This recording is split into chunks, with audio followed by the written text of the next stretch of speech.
لیکن زندگی گزارنے کے لیے تھوڑی بہت قربانی دینی پڑتی ہے۔ ایک دن مجھے میری ایک کزن ملی، اس نے کہا کہ کیا حالات ہیں؟ میں نے اسے سب کچھ بتایا تو کہنے لگی تم نے منور کو اپنے پاس کیوں رکھا ہے؟ تمہیں اسے اپنے پاس نہیں رکھنا چاہیے تھا۔ کیا تمہارے شوہر کو کوئی مسئلہ نہیں ہے؟ میں نے کہا کہ کیا مطلب تمہارا، اور میرے شوہر کو کیوں مسئلہ ہوگا؟ اس نے کہا کہ وہ بچہ جوان ہے۔ میں نے کہا کہ بالکل بھی جوان نہیں ہے، صرف 14 سال کا ہے، اور میں نے خود اسے پالا ہے۔ میرے لیے تو وہ ہمیشہ بچہ ہی رہے گا۔ تم کس طرح کی باتیں کر رہی ہو؟ اس کا کہنا تھا کہ تمہیں نہیں پتہ آج کل کے بچوں کے بھی حالات بڑے خراب ہیں۔ مجھے اپنی اس رشتہ دار کی بات پر غصہ آ گیا۔ میں نے کہا کہ تمہارا تو پتہ نہیں آج کل کیسے لوگوں میں اٹھنا بیٹھنا ہے، پتہ نہیں کون سے ڈرامے یا کہانیاں پڑھتی رہتی ہو جو تمہارا دماغ اس طرح کا ہو گیا ہے۔ ہر کسی پہ شک نہیں کرنا چاہیے۔ اس نے کہا کہ دیکھو میری نظر بڑی تیز ہے، میں بندہ دیکھ کے پہچان جاتی ہوں۔ تمہارا یہ بھتیجے میں کچھ گڑبڑ ہے۔ میں نے کہا کہ آئی ہو تو آرام سے بیٹھو، چائے وغیرہ پیو، الٹی سیدھی باتیں کر کے میرا موڈ نہ خراب کرو۔ اس کو بھی پتہ چل گیا کہ مجھے غصہ آ گیا۔ وہ تھوڑی دیر بعد اٹھ کر چلی گئی۔ میں اس کی باتوں کے بارے میں سوچتی رہی اور ابھی اسی باتوں کے بارے میں سوچ رہی تھی کہ منور گھر میں داخل ہوا۔ وہ میرے لیے سموسے لے کر آیا تھا۔ اس نے کہا کہ اچھی سی چائے بنا لیں، میں سموسے لے کے آیا ہوں، مل کے چائے پیتے ہیں۔ میں نے کہا کہ یہ لڑکا برا کیسے ہو سکتا ہے جس کو میرا اتنا خیال ہے؟ بات چیز کی نہیں ہوتی، کوئی کسی کے لیے تبھی چیز لیتا ہے جب اسے اس کا احساس ہوتا ہے، اور جب سے اس کو پتہ تھا کہ میں اداس ہوں مجھے ہمیشہ ہنسانے کی کوشش کرتا رہتا تھا، کوئی نہ کوئی ایسی بات کرتا رہتا تھا جس کی وجہ سے میرا موڈ بہتر ہو جائے۔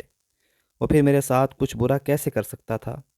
میں نے دوبارہ اس بارے میں سوچا ہی نہیں تھا، اور اپنی اس کزن کو پاگل گردانا میں نے سوچا کہ یہ ہے ہی ایسی لگتا ہے میرا سسرال والوں کا اثر ہو گیا ہے۔ اس دن اسی طرح گزر رہے تھے۔ میرے شوہر نے میرے نام بہت سارے پیسے بھیجنا شروع کر دیے تھے، اور میں نے سونے کی چیزیں بنوانے کے ان کو اپنے پاس سنبھال کے رکھنا بھی شروع کر دیا تھا۔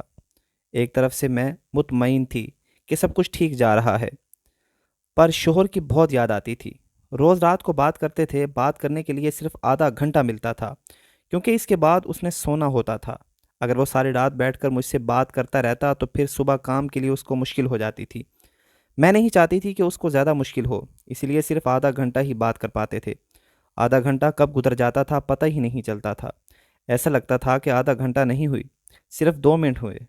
2 منٹ تک تو میں روتی ہی رہتی تھی، اور وہ مجھے چپ کرواتا رہتا تھا۔ ایک دن مجھے میرے شوہر نے کہا کہ عید آنے والی ہے تو میرے لیے اچھا سا جوڑا اور اس کے ساتھ لوازمات ضرور خرید لینا۔ میں نے کہا کہ میں نہیں خریدوں گی۔ اس نے کہا کہ کیوں، کیا بات ہے، میرے بغیر عید نہیں مناؤ گی؟ پاگل، عید پہ نئے کپڑے پہننا تو سنت ہوتی ہے۔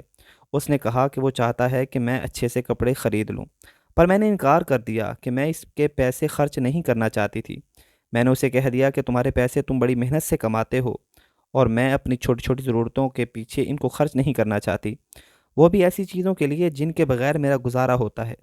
نیا جوڑا نہیں پہنوں گی تو مر تو نہیں جاؤں گی؟ ویسے بھی تم کون سا یہاں پر موجود ہو مجھے دیکھنے کے لیے؟ اس بات پر میرے شوہر نے بھی رونا شروع کر دیا۔ اس نے کہا کہ تم کتنا ساتھ دے رہی ہو میرا، ہم لوگ بہت جلد ایک دوسرے کے ساتھ ہوں گے اور ہماری زندگی میں کوئی مسئلہ بھی نہیں ہوگا۔ اگر ہماری زندگی میں مسئلے مسائل ہوں گے تو پھر ہم ایک ساتھ خوش نہیں رہ پائیں گے، بلکہ ہمیشہ لڑتے ہی رہیں گے۔ اس لیے یہ تھوڑی سی دوری ہم دونوں کے لیے بہتر ہے۔ ایک رات پھر ایسا ہوا کہ مجھے کسی ہلچل کی آواز آئی، اور جب میری آنکھ کھلی تو میرے کپڑوں پہ پھر سے گندگی لگی ہوئی تھی۔ صبح ہوئی تو مجھے منور نے کہا کہ بہت ٹائٹ تھا۔ اس بات پر ہنسنے لگا اور وہاں سے چلا گیا۔ میں نے کہا یہ کیا فضول بات ہے، ادھر واپس آؤ، کس طرح کی باتیں کر رہے ہو؟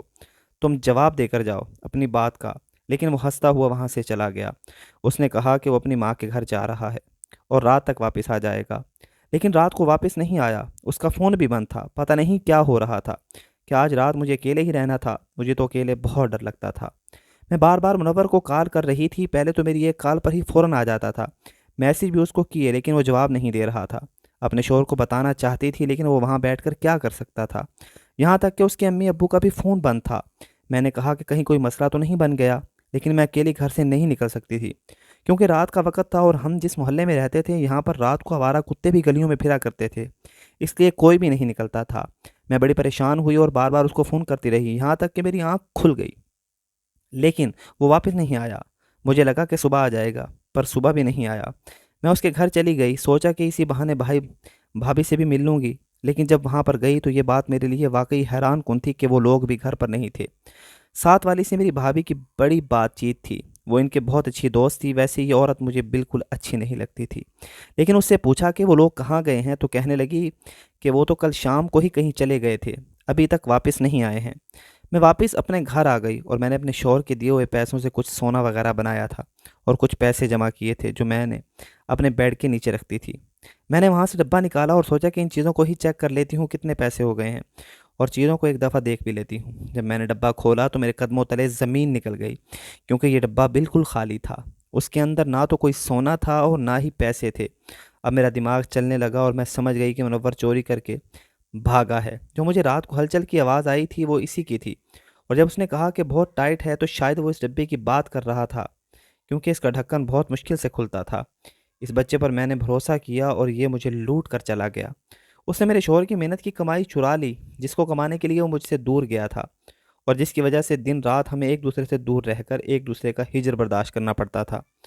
ہم لوگ کتنا تڑپتے تھے، کتنا پریشان ہوتے تھے، لیکن یہ سوچ کے خوش رہتے تھے کہ چلو پیسے تو جمع ہو رہے ہیں، لیکن وہ پیسے بھی چوری ہو گئے۔ میں کیسے اپنے شوہر کو یہ بات بتاتی؟ میں نے ہی ضد کی تھی کہ اپنے بھتیجے کو اپنے پاس رکھوں گی، جبکہ انہوں نے کہا تھا کہ تم اکیلا رہنا سیکھو، کیونکہ ہمارا اس دنیا میں کوئی بھی نہیں ہے۔ مجھے بہت زیادہ ٹینشن ہو رہی تھی، سمجھ نہیں آ رہا تھا کیا کروں۔ گھر سے اور کوئی چیز غائب نہیں تھی، لیکن جو غائب تھا وہ میرے شوہر کا پیسہ تھا۔ اگر وہ گھر سے کوئی اور چیز لے جاتا تو مجھے اتنا افسوس نہ ہوتا، لیکن میرے شوہر کی محنت کی کمائی سے لی ہوئی چیزوں کو اڑا کر لے گیا، اور میرا خیال سے کہ میرے بھائی اور میری بھابھی بھی اس کے ساتھ ملے ہوئے تھے، تبھی تو وہ لوگ گھر سے غائب ہو گئے تھے۔ میں بہت پریشان تھی، بری طرح رو رہی تھی۔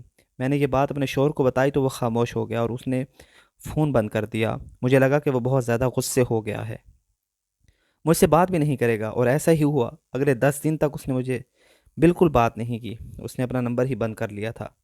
میں نے یہ 10 دن کیسے گزارے تھے میں ہی جانتی ہوں۔ میرا بھائی اور بھابھی واپس آ گئے تھے۔ میں نے ان سے بات کی تو انہوں نے کہا کہ ہم نے اپنے بیٹے کو تمہاری چوکیداری کے لیے چھوڑا، اوپر سے تم اس کے اوپر الزام لگاتی ہو، ایسا تو کچھ نہیں ہے، ہم تو قرآن پہ ہاتھ رکھنے کو تیار ہیں۔ میں ان سے قرآن پہ ہاتھ نہیں رکھوانا چاہتی تھی، مجھے بھی اس بات کا گناہ ملتا، کیونکہ وہ تو جھوٹا قرآن اٹھانے کو بھی تیار تھے۔ لیکن میں حیران رہ گئی جب 10 دن کے بعد میرا شوہر واپس آ گیا، وہ اتنا زیادہ غصے ہو گیا کہ وہ واپس ہی آ گیا۔ اس نے آتے ہی کہا کہ تمہیں پریشان ہونے کی کوئی ضرورت نہیں ہے، کیونکہ جس طرح نقصان ہمارا یہاں ہوا ہے اتنا ہی فائدہ وہاں یہ ہوا۔ مجھے وہاں پر کہیں سے ایک بیگ ملا جو زمین پر گرا ہوا تھا، میں نے اٹھا لیا اور سوچتا رہا کہ جس کا ہوگا وہ لے جائے گا۔ اس کے اندر نمبر بھی تھا، میں نے کال بھی کی، لیکن جب کال کنیکٹ ہوئی تو اس نے کہا کہ اسے وہ بیگ نہیں چاہیے، آپ ہی رکھ سکتے ہیں۔ جب میں نے بیگ کھول کے دیکھا تو اس کے اندر اتنے سارے پیسے تھے جتنے کہ میں نے تمہیں بھیجے، اس سے بھی زیادہ۔ یوں سمجھو کہ اللہ نے ہمارے نقصان کا ازالہ کر دیا اور میں واپس آ گیا ہوں، کیونکہ اب ان پیسوں سے ہی ہم یہاں پر کوئی کاروبار کر لیں گے۔ یہ پیسے بہت زیادہ ہیں، مجھے واپس جانے کی ضرورت نہیں ہے۔ میری خوشی کی تو انتہا نہ رہی۔ جن لوگوں نے میرا برا سوچا تھا وہ یہ جانتے ہی نہیں تھے کہ میرا اتنا اچھا ہو گیا، میرا سارا ساتھ اتنا اچھا معاملہ ہو گیا کہ میں خوشی سے نہال ہو چکی تھی۔ میرا شوہر بھی واپس آ گیا اور نقصان سے زیادہ پیسے ہمیں مل گئے۔ میں نے اللہ کا شکر ادا کیا اور آج اس بات کا یقین ہو گیا کہ جس کا بھلا اللہ کرنا چاہتا اس کا کوئی برا نہیں کر سکتا، اور چوری کرنے والا تو چوری کہلاتا ہے۔ کب تک چوری کرے گا؟ ایک دن اس کا انجام بھی اس کے سامنے ہی آ جائے گا۔ اللہ کا شکر ہے کہ میرا شوہر بھی واپس آ گیا ہے اور ہم نے یہاں پر ایک چھوٹا سا کاروبار بھی شروع کر لیا ہے، اور میں بہت زیادہ خوش ہوں۔ اپنے بھائی اور بھابھی سے بھی کبھی بات نہیں کرتی، وہ لوگ میرے بارے میں الٹی سیدھی باتیں کرتے ہیں، کہتے ہیں کہ میں بری ہوں، میری غلطی ہے، میں نے ان کے بیٹے پر الزام لگایا، لیکن میں کبھی بھی ان باتوں پر دھیان نہیں دیتی ہوں، کیونکہ اللہ نے تو میرے ساتھ پہلے ہی انصاف کر دیا۔ مزید ایسی کہانیاں دیکھنے کے لیے ہمارے چینل کو سبسکرائب کریں۔ شکریہ۔